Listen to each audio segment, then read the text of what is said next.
Well, again, I'm Doug Smith. This is the 11th March edition of Portsmouth This Week, the Voice of Portsmouth Town Hall. We're very lucky today. We're going to be getting a guided tour of the recently completed, or I guess still in progress, Lawton Valley Water Treatment Plant.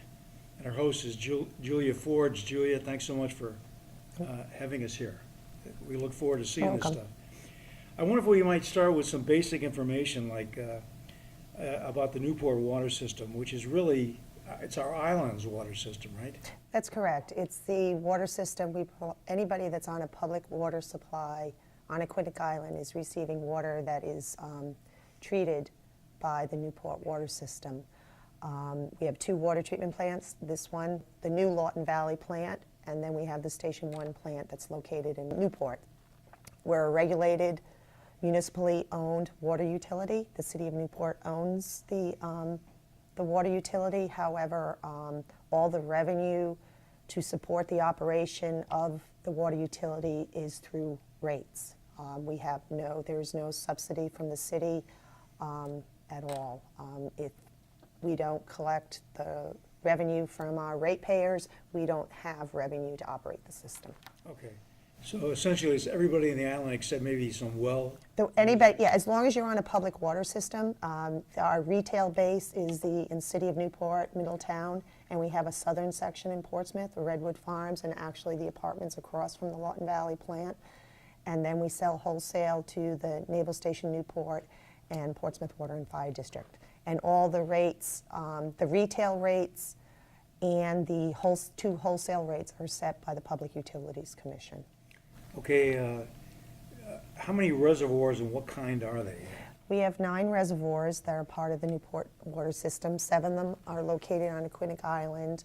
We also own Nonquit Pond in Tiverton and Watson Reservoir in Little Compton. Okay, so 9 reservoirs, 2 treatment plants. Yes. Essentially. Now this one obviously I would think is much bigger. No, it's the larger plant is down in Newport. Really? This capacity, this plant is 7 MGD, the Station 1 plant is 9 MGD. Both plants can pump to each other. Oh, okay. They support each other. Wow, I didn't realize that because I didn't think the footprint down there was as big as this, but maybe that's because you're on this big reservoir, I guess. I don't know. Our largest reservoirs are actually in Tiverton and Little Compton. Oh, okay. That's great.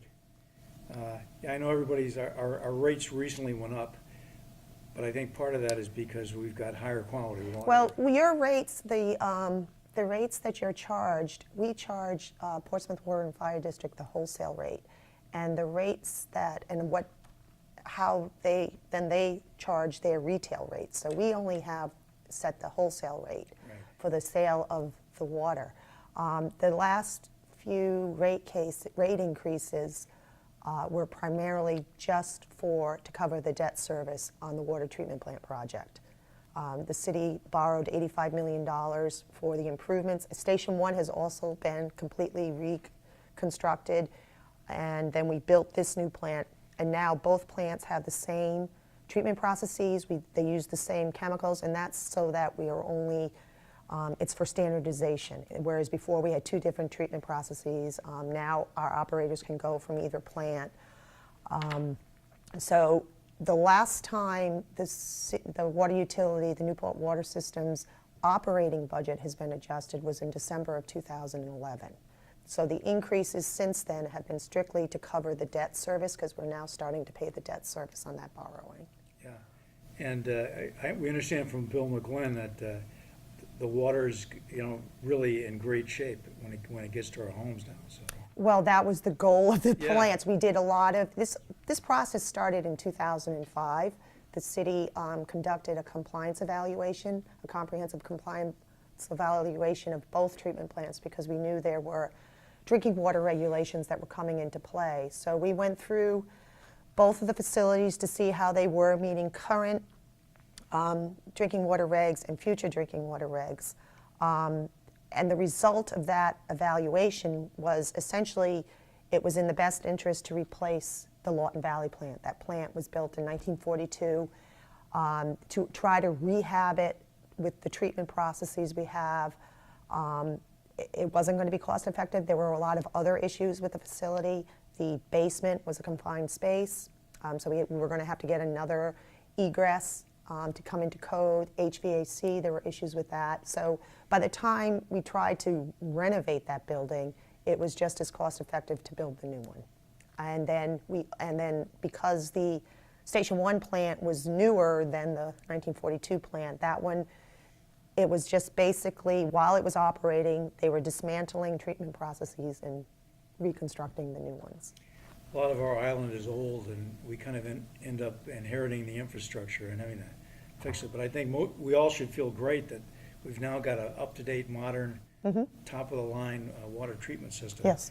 I think Bill McGlynn had told us earlier that one of the issues sort of forcing this thing was the new regulations that were coming out that were more stringent on things like TTHMs, whatever those are. Well, that kind of goes back to what I said, the compliance evaluation we did in '05. We looked at all the regulations. And you're referring to the disinfectant byproduct rule, that we were in stage 1 in '05, and we knew there was the stage 2 was going to be coming into play. Obviously, our raw water quality is not the best. We're not like a Providence system where they have the Situate Reservoir or the Boston, who has Quabbin. We're protected large reservoirs that are watersheds that are protected. We knew we were going to struggle with a disinfectant byproduct rule based on the water quality we had.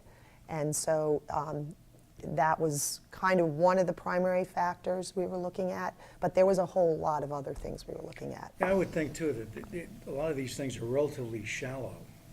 Yes. You know, so Yeah. there's not a lot of filtration that goes on in the ponds themselves No. until it gets to you guys. How long did it take to remove the old facility, and when will this be fully up to speed? Well, construction, the contract was awarded in January of 2012. Construction started around September, the first September of 2012. And you might recall, this is the site, this was where this new plant is located here in Lawton Valley, is the site of the 4 million gallon storage tank. That hill, that was actually a storage tank that was constructed by the Navy. That was dismantled, and December of 2012, construction was underway. And this plant actually went online in production, where water from it is actually going into the distribution system on September 17th of 2014. The total borrowing was $85 million for both plants. This was one project. It was a design build project. The team was AECOM venture. So the city borrowed $85 million, and the value of the construction of both projects was approximately $67 million. The balance between that was, we borrowed our funds. It was a subsidized loan through the Rhode Island Clean Water Finance Agency with the Drinking Water State Revolving Fund. And because of that, there's closing costs. There's also costs. We have an advisor that was overseeing to make sure that the joint venture constructed in accordance with their design. And then we have to maintain a debt reserve fund. And out of that borrowing, $1.8 million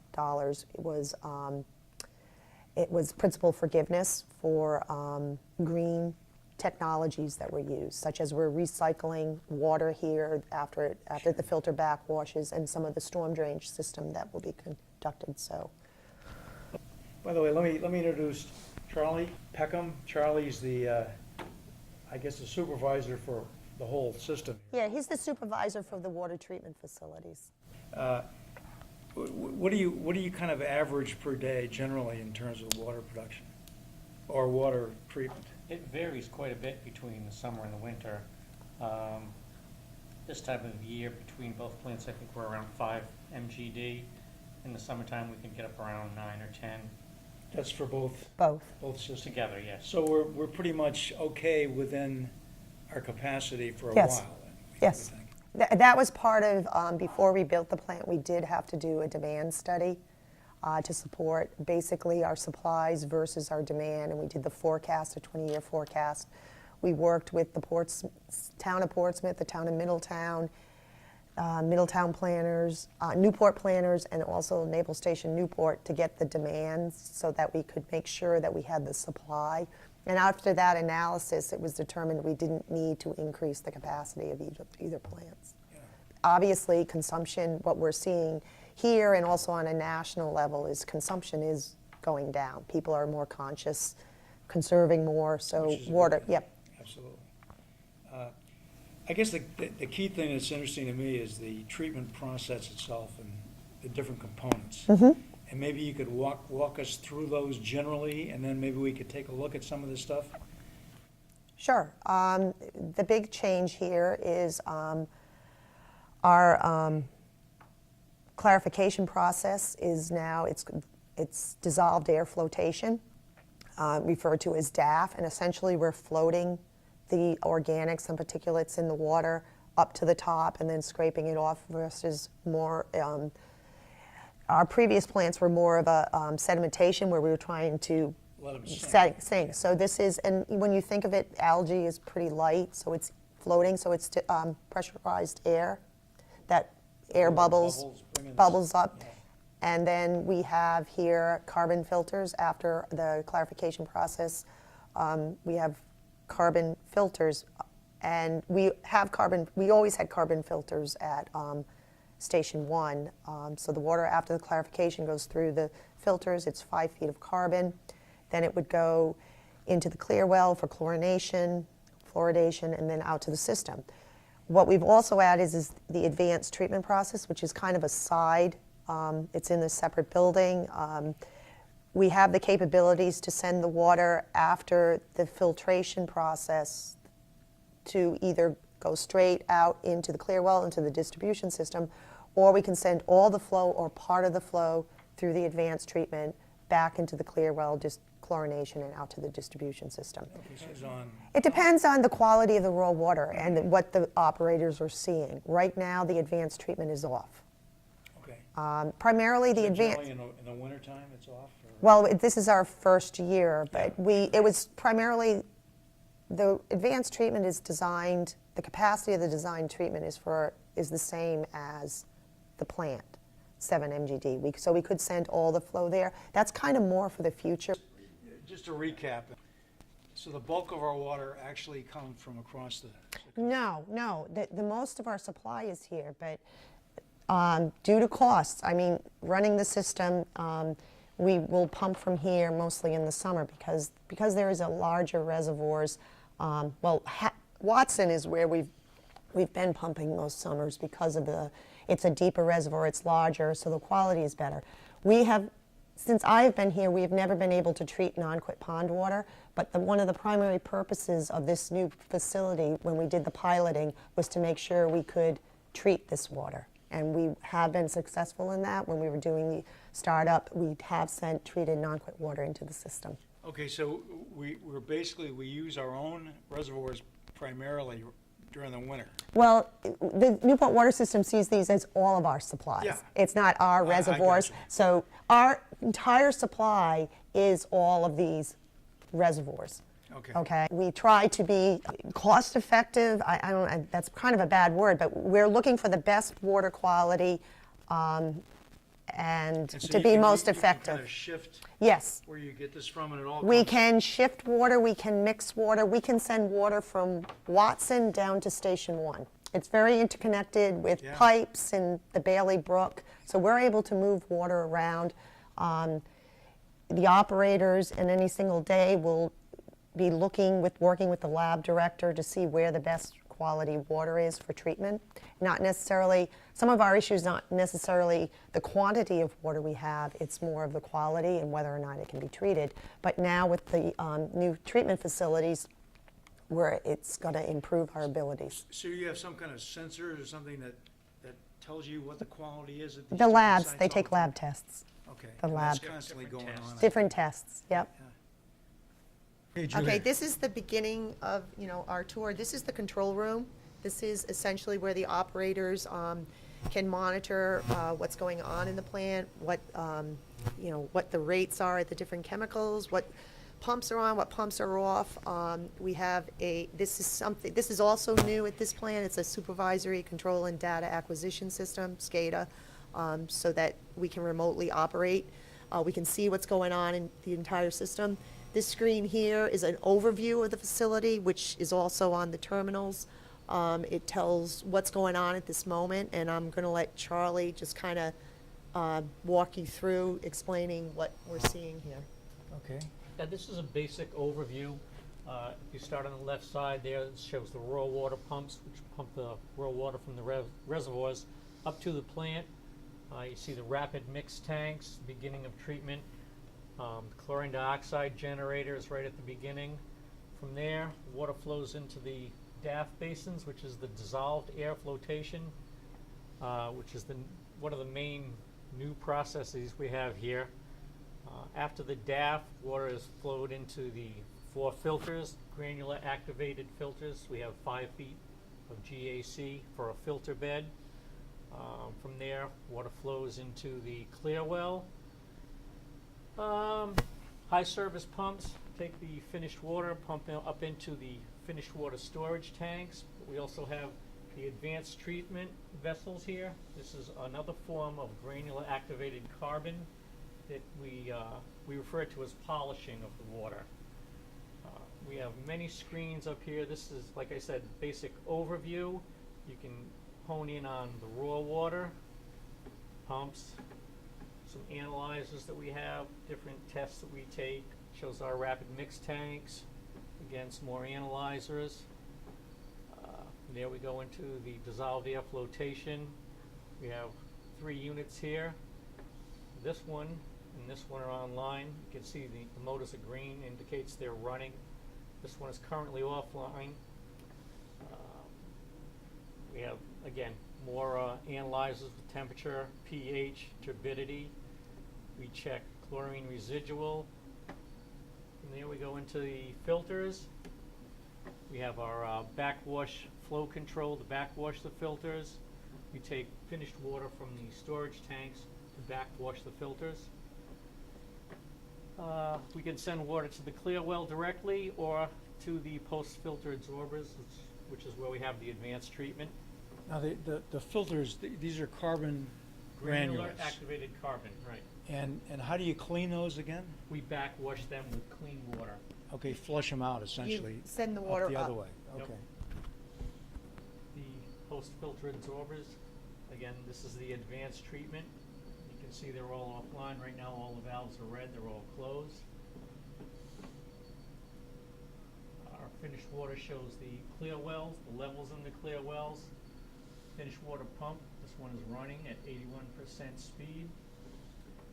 Again, more analyzers. We track the water as it goes through the process, when different things change, add chemicals. All this stuff is also available on these local screens here for, you have somebody like on watch in here all the time? Yes, and if the operators happen to be away from this room, they're out working, there are alarms that go off that will signal throughout the building, so they can come back. If they hear an alarm, they can come back and see what it is. Yeah. Yeah, in general, both treatment plants are staffed 24/7, 365 days a year. There's 2 operators on the second and third shift. We obviously have, the supervisors are on the day shift, but they're operated 24/7. Let me just ask you generally about security, because I mean, this is a prime utility. Right, that was one of the things that was incorporated.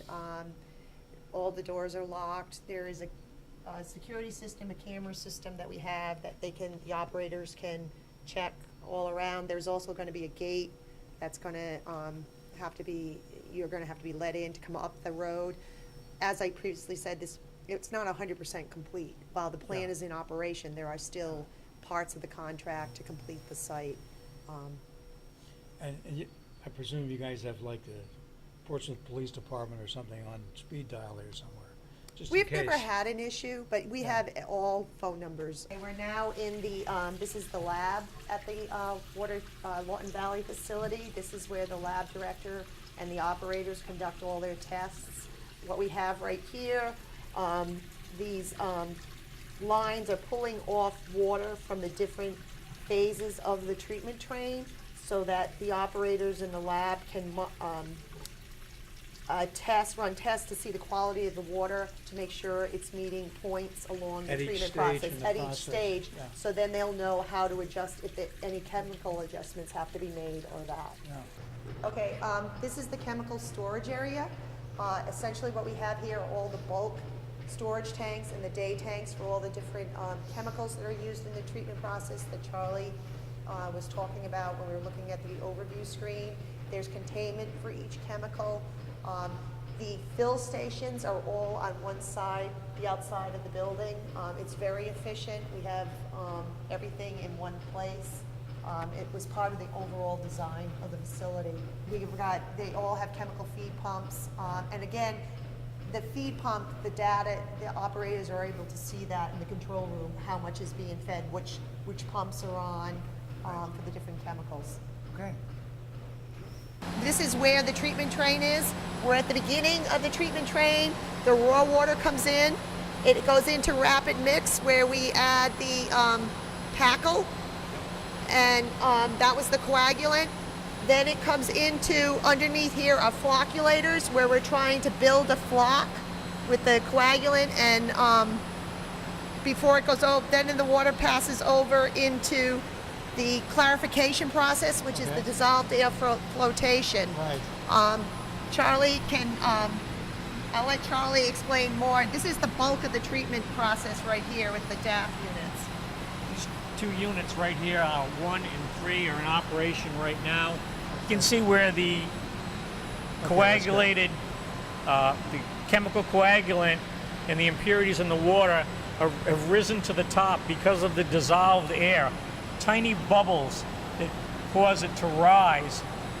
We get to a certain point where, okay, it's time to get rid of it. Valves close, the water level rises, and the sludge flows over the beach. And we're going to see that in a few minutes. And what's going to happen is the water level is going to rise. Okay. Those gates will close. Pushes it off the side, yeah. All right. So what's happened here is the compressed air has brought up, we added the coagulant and we mixed it up, and now in here, so we're trying to get all the organics that's in the water to adhere, and then the compressed air bubbles that are coming up is pushing everything up to float it. Okay. So this is opposite to what we had before when we were, trying to get the Going particles to settle. And the thing is this something relatively new, this process? It's kind of new in New England. The process has just started where the effluent valves have starting to close. That'll raise the level here, and very soon you'll see it'll overflow what we call the beach. The sludge blanket will just flow over it, and the water will look white because of the number and the size of the bubbles. Bubbles are so small, the dissolved air, and there's so many of them. The water actually looks a little like milk. Yeah, I can see what you mean about the whitish. That's the air. Dissolved air. It's in your tap. If you take water out of your tap, sometimes you'll see it cloudy, and then it's white, and then it goes away. That's air. The sludge eventually ends up at the wastewater treatment plant in Newport, where it's treated and discharged to the bay. This sludge goes, there's a tank that was built a few years ago down at the bottom of the hill at the old West Main Road. Okay. That's our residual storage tank. Residuals go there, then it's pumped to, How does it get there? Do you have it's a pipe. It Pipe goes is to just the pumped? tank, yes, and then we Okay. pump it, and it ties, we have a force main that goes cross country down Jepson Lane, and we tie into the Middletown sewer system, and then Okay, it so makes it's its way all- to the wastewater plant. It's all kind of done internally, essentially, because you're using pipes to move it. Yes, Yes. yeah. Very clever. Yeah. Thanks. So this is what we call the conventional treatment train. Okay. The rapid mix, the clarification, the filtration, Okay. and then to the clear well and disinfection.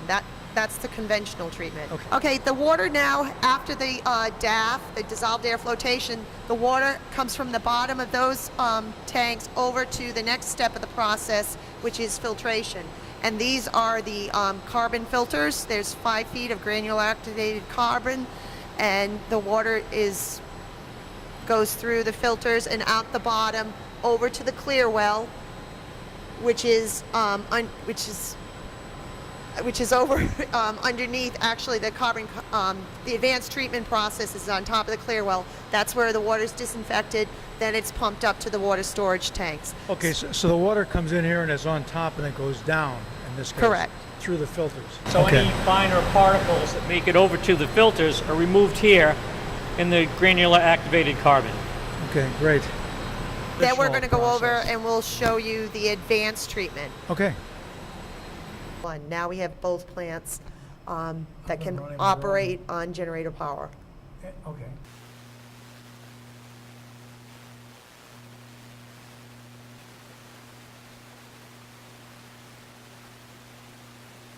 Okay. Okay, right now we're in the advanced water treatment building. These are the carbon contactors. There's 9 of them, and each contactor has 40,000 pounds of granular activated carbon. It's a slightly different carbon that is used in the other filters that the engineers and the designers chose for this polishing. Underneath us is the clear well. I talked about after the filters, the water comes to the clear well where it's disinfected, and it's then pumped up to those 2 water storage tanks. Or we can, instead of going all through the clear well, we can send some of the water through the carbon contactors and then back into the filters, into the clear well. So the most we've used when this went online in September is from September to about December, we were sending 50% of the flow through the contactors, and we use about, how many? 3 contactors was Okay, taken. now would this be based on the water quality Yes. as your lab Yes, guys? Or? what we're trying to do is remove organics. And as we get into the fall, the summer and the fall, especially in the fall when the reservoirs start to turn, there's a lot more organics. And sometimes it's not, they're really reactive organics. So we're trying to get as much of the organics out as possible so it doesn't react with the chlorine that we have to add for disinfection, which forms the disinfectant byproducts of the trihalomethane. So what we're able to do is this is our, the polishing part, where we're not getting quite the removal from the carbon filters, and it's like we need more. We want to remove more of the organics, and that's when we can send the water through here. We mix it back into the clear well, and we get to a point of where we're happy with. We have targets we want to meet before it goes into the distribution system. Okay, these are our 2 water storage tanks. The tank in the back is the 2 million gallon tank. That's the existing tank that's here. And then the new tank in the front, the hydrosphere, I'm not sure what the shape is. Essentially all the water is up at the top to elevate it, and its grade line is at the same grade line as the 2 million gallon tank, which is at elevation 251. The new tank has a storage capacity of 1.75 million gallons. So after either the clear well, after the water's going through filtration, the clear well, or some of it's going through the advanced treatment, it's then pumped up to the 2 tanks. And both tanks operate together, and from there, the water goes out into the distribution system from the 2 tanks. Okay, well, we've got this great tour. I want to thank both of you, Charlie Peckham and Julia Forge, for showing us through this fascinating plant. And I want to thank you guys for bringing us probably the best quality water of anybody in Rhode Island.